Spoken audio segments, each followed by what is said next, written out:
El pasado domingo las elecciones autonómicas y de los municipios españoles dio una sorpresa un tanto esperada, pero no tan contundente. La derecha arrasó en las elecciones, ganó en muchas ciudades que el PSOE pensaba conservar, en algunas regiones, en algunas autonomías que también no eran, no se descontaban como ganadas.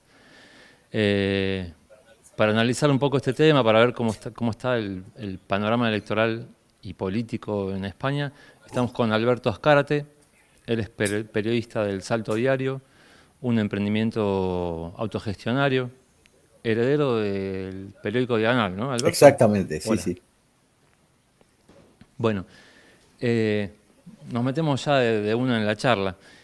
Quería ver que, digamos, amén de un análisis, quizás estaría bueno que arranquemos la charla poniéndonos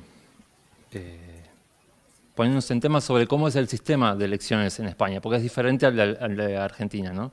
Cómo se define el gobierno y qué era lo que se jugaba en estas elecciones regionales y autonómicas en España. Perfecto. Bueno, he de confesarte que yo no soy un especialista justamente en el cómo está montado el tejido institucional, pero digamos, no podría, en ese sentido, establecer una comparación con el sistema que sí tenía más presente cuando vivía en Argentina hace 40 años. Sería difícil establecer una comparación, pero digamos, existen, digamos, dispositivos de proporcionalidad. Por ejemplo, a partir del 5% de los votos, recién ahí empiezas a existir. Por debajo del 5% no existes.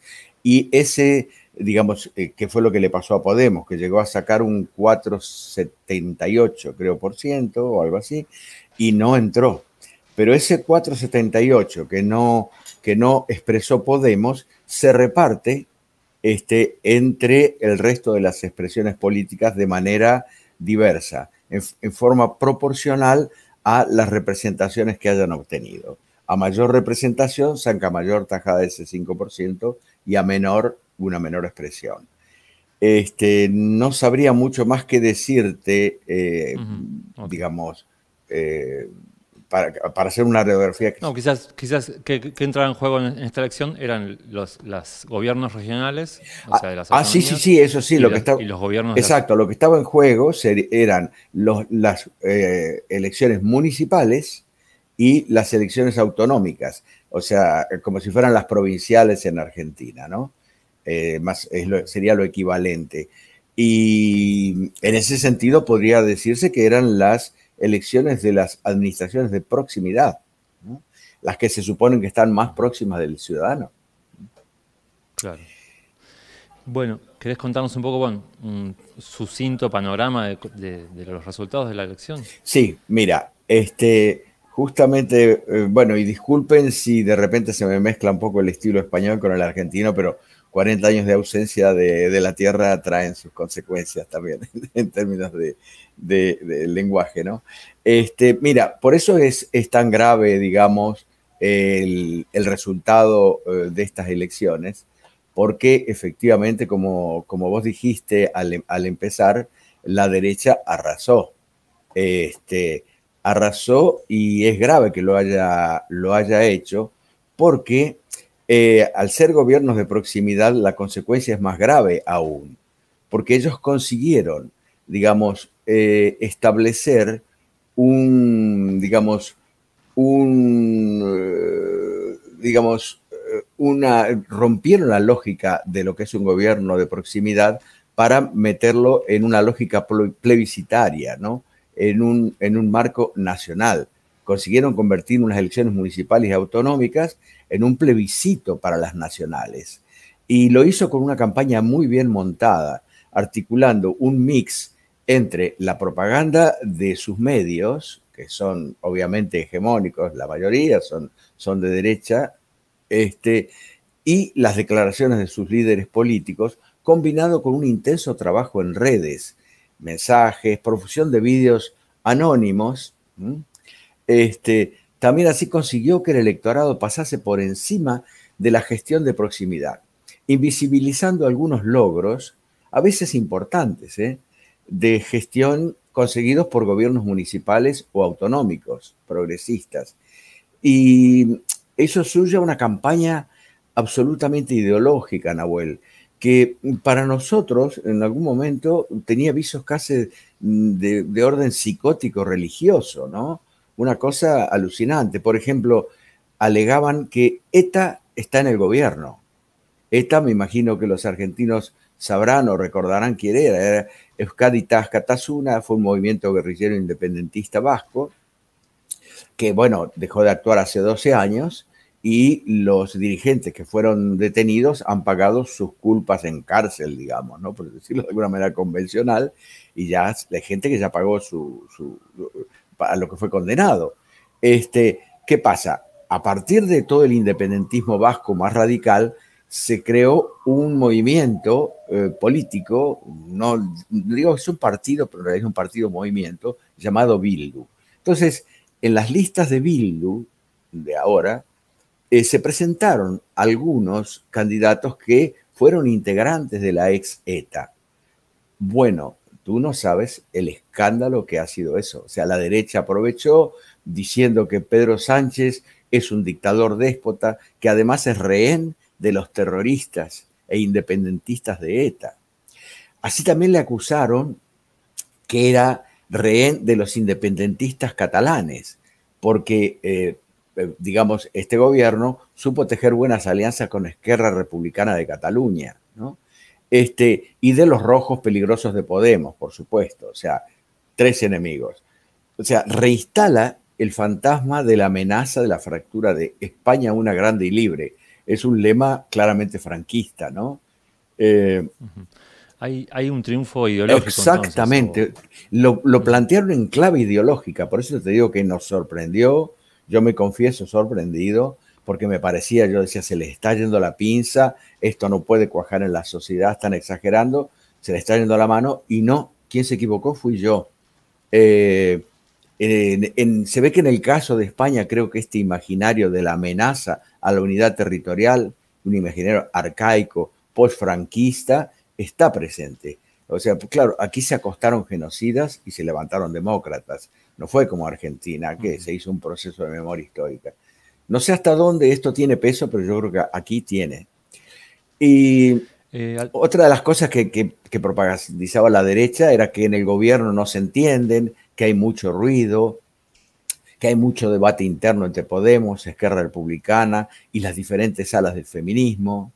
Y a partir de ahí instalan todo en el campo social un imaginario que apunta a eso, como que hay que controlar la inmigración, y en las redes un trabajo así intenso denunciando que cobran jugosas ayudas, que desincentiva el trabajo, que el fenómeno de la ocupación, o sea, en España hay profusión de pisos vacíos, pero porque están en manos de fondos buitres, como Blackstone y otros, que los tienen cerrados precisamente para ir administrando su colocación en el mercado para mantener un precio alto en el alquiler. Vale. Por eso los alquileres están tan altos. Entonces, claro, parte de los pisos la gente desesperada va y los ocupa, ¿no? Entonces, han conseguido instalar que es un problema de primer orden en España. Es una tasa ínfima de ocupación, Nahuel. En cambio, España es país recordista, en desalojos de familias pobres, de pisos que fueron viviendas de protección oficial y posteriormente vendido a Blackstone y otros fondos buitres, que se los compraron regalados a la Sareb, que fue una entidad estatal creada en el 2008 para salvar a los bancos, que a su vez se quedó con los pisos, con los apartamentos que eran de estos bancos, ¿no? Pero en vez de ponerlos en alquiler social, se los regalaron a precios pingües a los fondos buitres. Otro de los lemas... Alberto, perdón, para meterle ahí una coma, ¿dónde te parece que está el triunfo, digamos? ¿Por qué triunfa este discurso de la derecha, que es un relato, digamos, sí, frente a una realidad en la que quizás, está bien, creo que en España hay una inflación inusitada para lo que es España, pero el gobierno del PSOE no fue tan mal gobierno, ¿no? El gobierno del PSOE y sus aliados. Claro, por supuesto. Sí, sí, efectivamente. El gobierno progresista, digamos, mira, consiguió subir 400 euros el salario mínimo, que la inflación en España sea de las más bajas de la Unión Europea, que la luz sea la más barata del continente por la llamada excepción ibérica, que el desempleo ha bajado a mínimos históricos. Claro, que la calidad del empleo, mejor ni tratarla, porque estás empleado y tienes que elegir si comer o pagar el alquiler. Pero bueno, es un país con una tasa de desempleo enorme y ha bajado estrepitosamente. Que a pesar de la pandemia bajó bastante la desigualdad, a pesar de que es verdad que para conseguir una ayuda social tenías que pasar bastantes dificultades, no era nada fácil. O sea, había un poco de propaganda en esto también, pero al lado de lo que han sido los gobiernos de la derecha, por favor, no hay comparación. Sin embargo, ¿qué es lo que hace? Es una buena pregunta la tuya. Para mí, primero, que se enmarca en un auge general de ascenso de la ultraderecha a nivel europeo.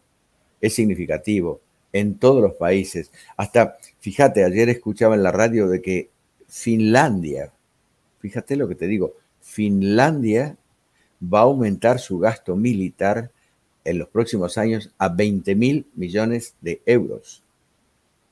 Y con su entrada a la OTAN. Entonces, digamos, todo esto, el fondo digamos, la crisis general ecosistémica en que se está moviendo Europa, agudizada por el marco de la guerra de Ucrania, que es curioso, ¿no? Han conseguido que se invisibilice. Aquí la sociedad vive como si la guerra fuera en otro continente. O sea, la gente prácticamente no se entera de que a algunos kilómetros de aquí hay guerra y que nosotros participamos de ella. Entonces, hay todo un auge de la ultraderecha donde el inmigrante, sobre todo el inmigrante, ¿no?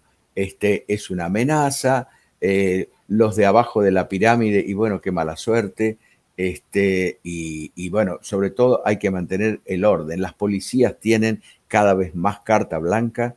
Fíjate lo que es la represión en Francia, ¿no? En Francia lo que es la represión a los movimientos por el tema de las pensiones. En España la policía tiene carta blanca para hacer lo que le parezca.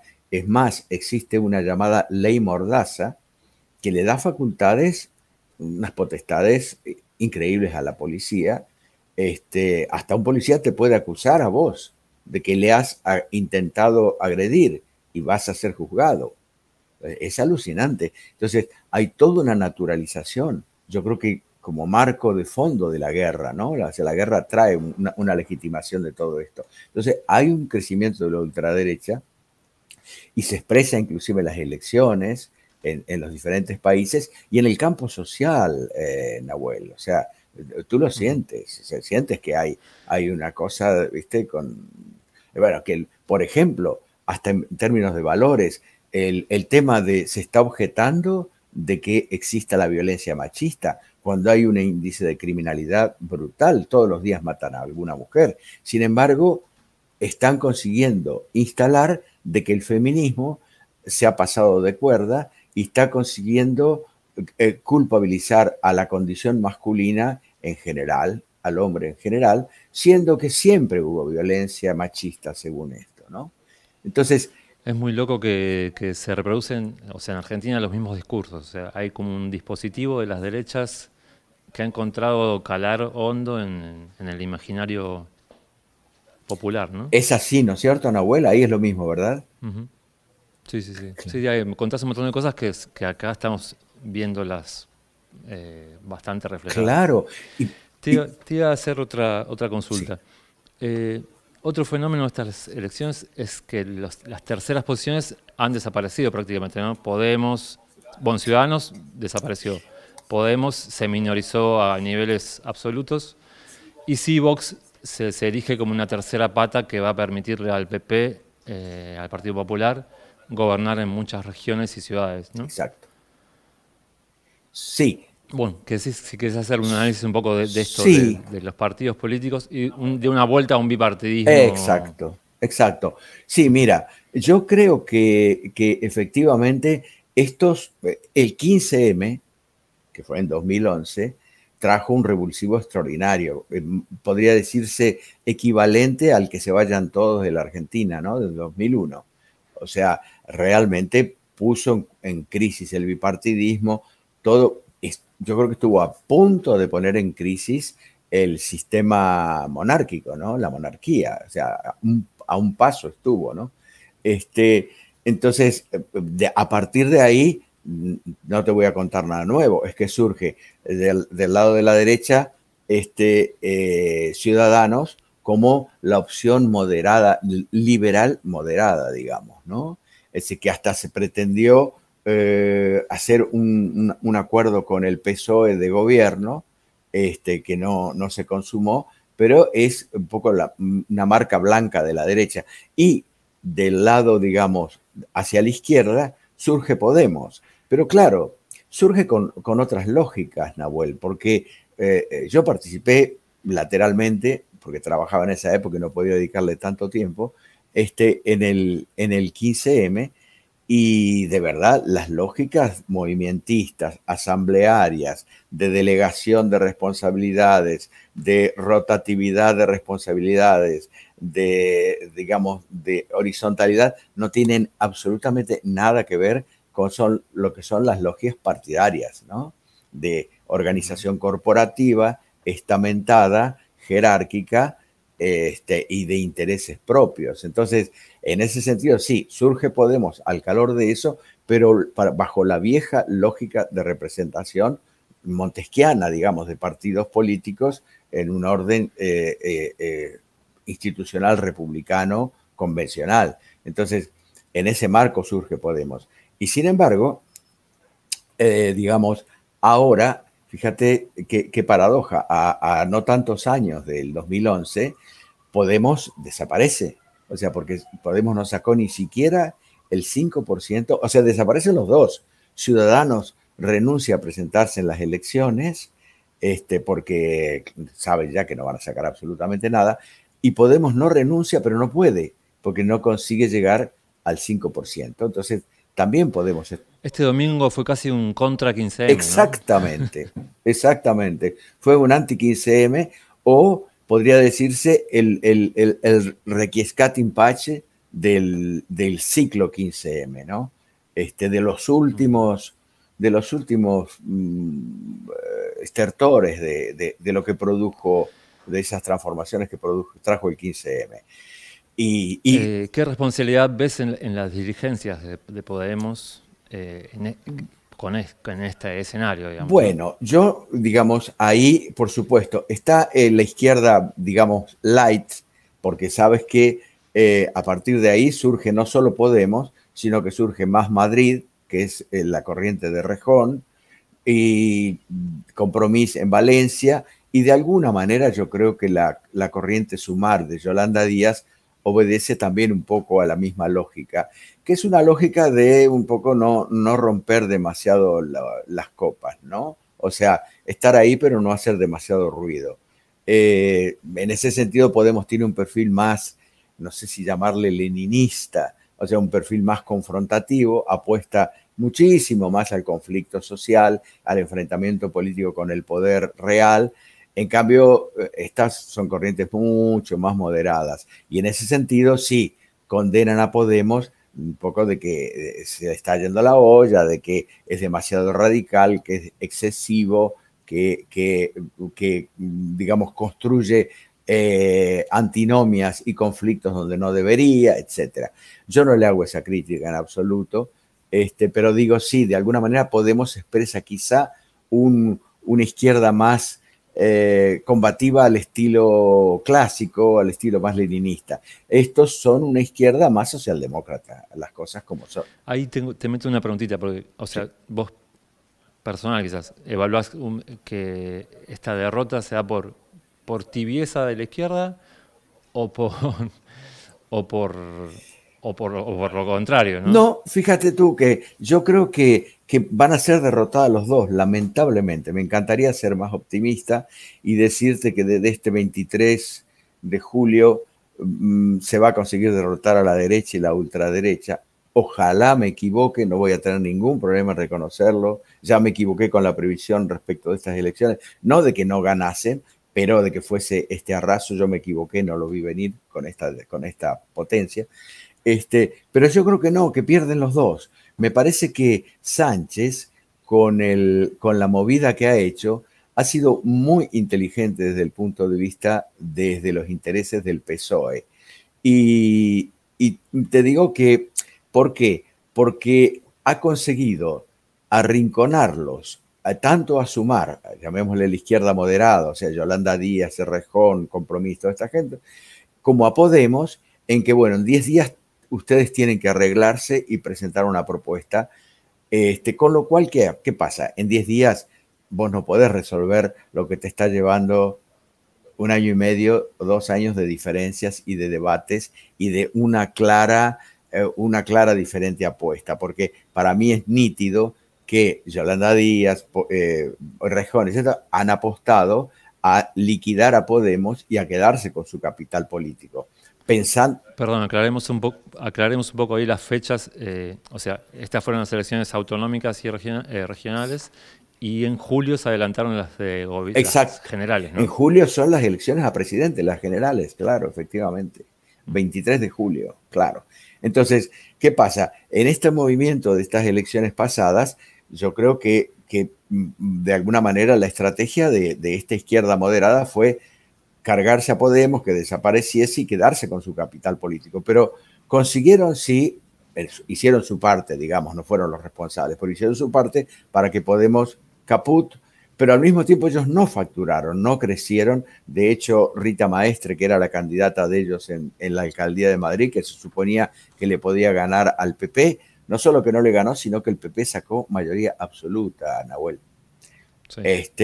Entonces también fracasaron, o sea, no, con matar a Podemos no se quedaron con su capital político. Entonces, a mí me da la impresión que van a morir los dos.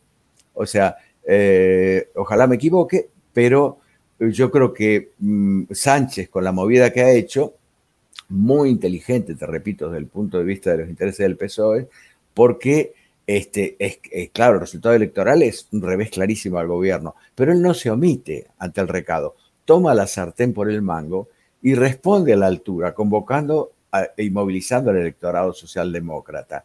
Además, así evita el enorme desgaste que habría sido para el PSOE mantener el gobierno de coalición hasta diciembre, que era la fecha previsible de elecciones. Además, le resta, acorrala y le resta chances a esta llamada la izquierda, a la izquierda del PSOE, donde está esta izquierda moderada y está Podemos, digamos. Que además está en el medio de todo un debate, un desencuentro importante, y en ese sentido debilitado. Con ello abre un hueco poderoso para que el electorado se le presente el dilema del voto útil. O sea, va a haber mucha gente que va a decir, joder, yo votaría a esta izquierda, a la izquierda del PSOE, pero es un riesgo. Mejor lo voto al PSOE porque vamos a lo seguro, hay que ganarle al PP y a Vox. Entonces, esa disyuntiva, digamos, potencia el voto útil, además, al PSOE, entre otras cosas, también por la audacia y la valentía del gesto de Sánchez, que es un estilo que habitualmente no responde a la mediocridad y a la cosa acomodada de los políticos socialdemócratas españoles, ¿no? Perdón, sí. Alberto, para ir cerrando, quizás el escenario de julio, contanos, o sea, ya nos contaste un poco la movida del PSOE, perdón, el PP que está preparando, y no sé si vos lo ves como ganador directamente a Sánchez o no.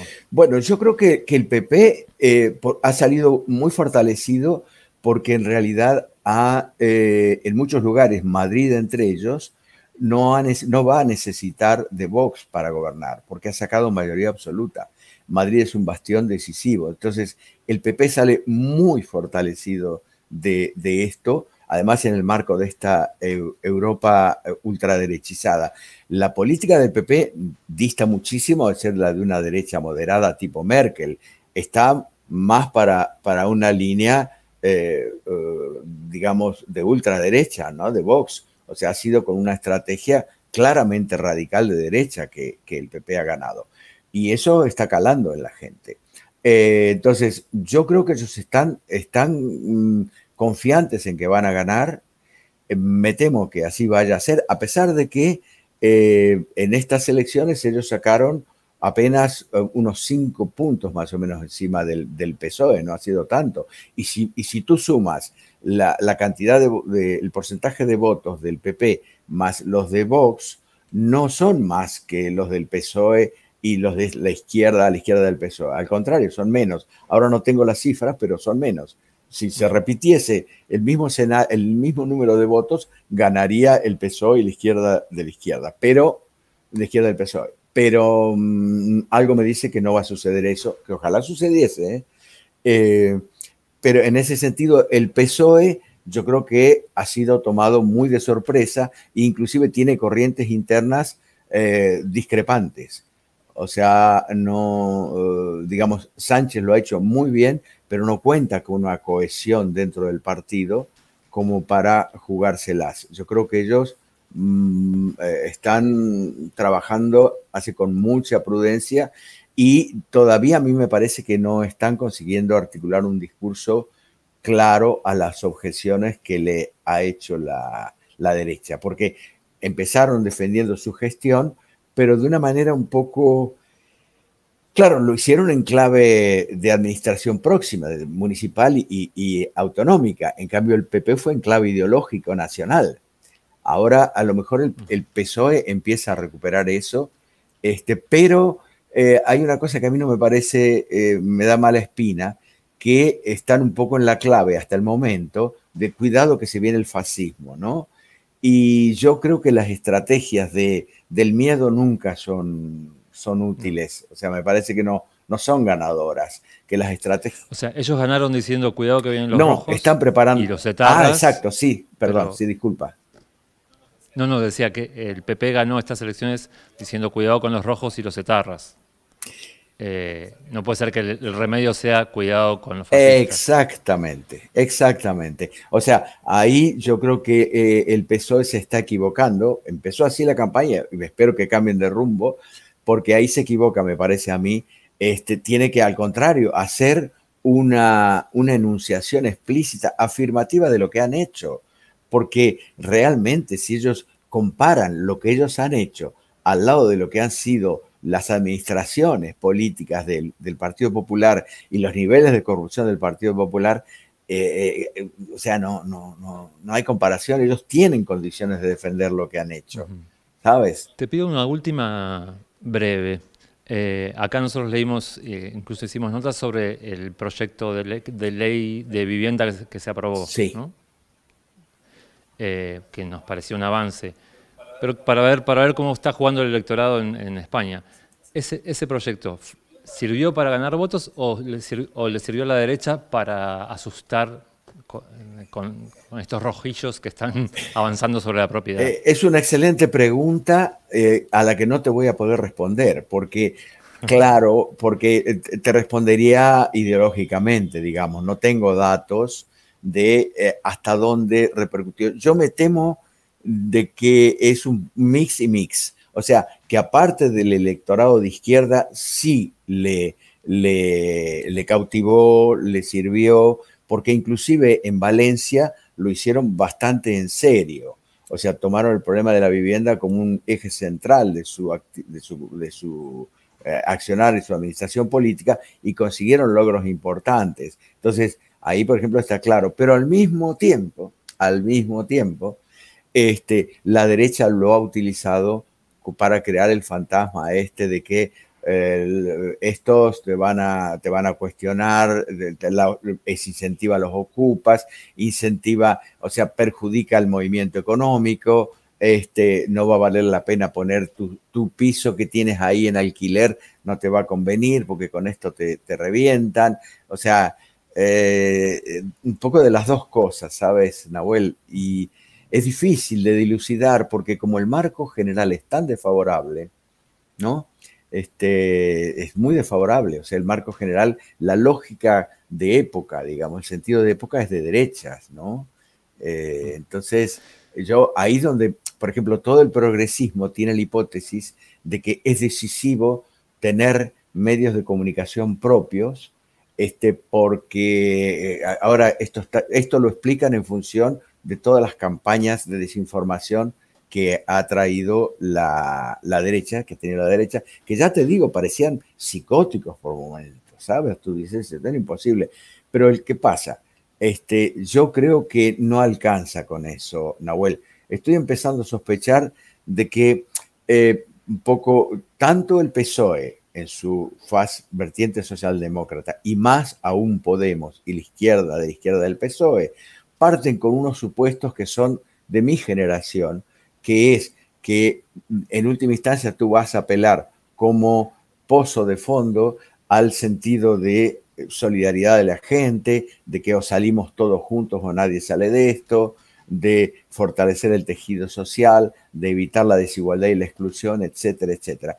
Y yo estoy dudando si en realidad el neoliberalismo no ha conseguido instalar, al menos aquí en Europa, una lógica que pasa por otra cosa, por el sálvese quien pueda, por el, bueno, si estos vienen de donde yo vengo, o a lo mejor un poco más arriba, pero estos no saben lo que es generar empleo, no saben lo que es abrir empresas, no saben lo que es activar la economía. En cambio, la derecha, bueno, será corrupta, ladrona, lo que sea, pero ellos son los dueños de todo. Entonces, aquí... Nos han educado con el cine a matar zombies, ¿no? Y Exactamente, ¿no? Exacta. me parece que estamos viviendo en esa ¿A ti realidad. también te parece? Alberto, te agradecemos mucho este rato. Creo que estaría bueno volver a encontrarnos antes de julio para ver Cuando vos quieras, Nahuel, aquí me tienes. cómo progresa el escenario electoral en Perfecto, aquí España. me tenés y bueno, ojalá que les haya servido y a la gente les haya traído alguna clarificación en algunas cosas y cuenta conmigo cuando lo necesites, ¿sí?